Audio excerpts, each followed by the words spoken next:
Belakangan nama Agnes Jennifer menjadi sorotan publik. Perempuan ini mendadak viral setelah dengan berani membeberkan dugaan perselingkuhan yang dilakukan oleh suaminya. Sosok yang ia sebut sebagai Gayung Lope Pink pun menjadi topik panas di berbagai platform media sosial. Alih-alih menghadapi persoalan ini secara langsung, Agnes memilih jalur yang lebih kreatif dan subtil.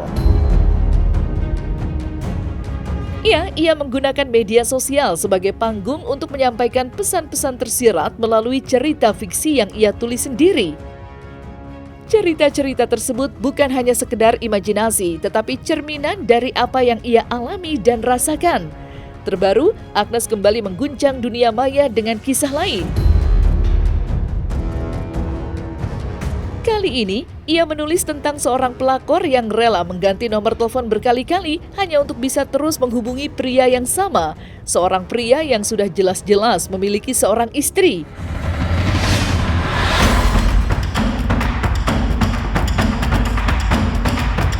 Singkat cerita, akhirnya suami tersebut mengatakan kepada istri yang dipenuhi oleh Roh Kudus bahwa seorang bernama Gayung Lope Pink tetap menghubungi dia dari nomor lain walaupun nomor yang lainnya sudah diblok. Dan ternyata sang suami sudah mengirimi screenshot dari chat antara sang suami dengan wanita tersebut. Kenapa sih harus ketemu lagi? I need to see your face too. Why you need to see his face? Laki orang lihat-lihat. Kenapa? Biar peletnya ketempel lagi. Canda pelet. Kamu kan wanita yang paling cantik ya. Semua orang naksir sampai kayak cowok kalau misalnya ngeliat kamu lehernya mau patah kan. Terus kan lo bilang tuh katanya, oh aku kira ya istri kamu yang dipenuhi oleh curahan Roh Kudus itu perfect. Tapi ternyata aku tahu sekarang kenapa kamu mau divorce sama dia ya. Sabar aja ya. Kalau memang benar istri yang dipenuhi oleh curahan Roh Kudus itu pengen di-divorce sama suaminya, ya udah divorce dong dari kemarin-kemarin. Itu mah alasan aja.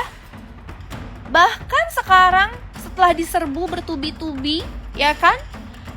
Setelah dihajar setiap hari, baik secara lisan ataupun tulisan di mukanya langsung, kagak diceraiin. Jadi kenapa? Ya ternyata kamu delusional. Jadi selama Gayung Lope Pink ini juga memantau sekitaran 1,5 tahun sampai 2 tahun lamanya juga selalu menggunakan masker. Kenapa sih? Akhirnya setelah berkenalan dengan lelaki tersebut, Gayung Lope Pink ini mulai perlahan-lahan melepaskan maskernya apabila sedang berbicara dengan lelaki tersebut. Tetapi hal yang patut dicurigai adalah di saat Gayung Lope Pink tersebut mengantar anak Gayung ke sekolahnya, tetap selalu menggunakan masker. Baru masker tersebut dilepas setelah bertemu dengan sang lelaki tersebut di sekolahan. Kisah kasih di sekolah.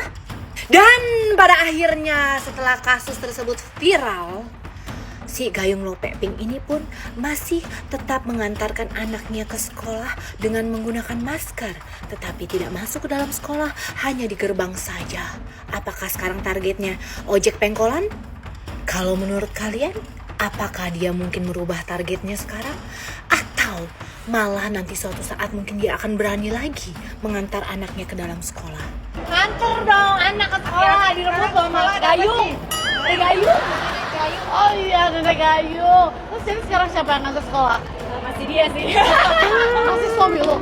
Bukan lo? Mau jemput. Oh oke, oh nggak jemput. Kalau Ani tuh udah kayak virus. Oke. Jadi dia tuh menyebar di mana-mana.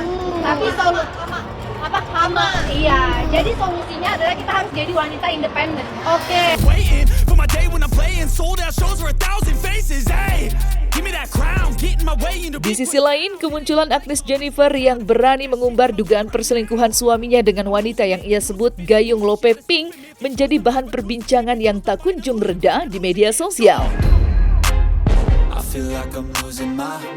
Gelombang komentar dari warganet pun mengalir deras, menciptakan dua kubu yang saling bertentangan. Mereka menganggap langkahnya adalah bentuk keberanian yang jarang terlihat, terutama bagi seorang perempuan yang menghadapi pengkhianatan dalam rumah tangga. Namun tak semua warganet sepakat dengan cara Agnes menghadapi situasi ini. Sebagian lainnya mengkritik tindakannya, menyebut bahwa mengumbar persoalan rumah tangga ke hadapan publik hanya akan memperburuk keadaan.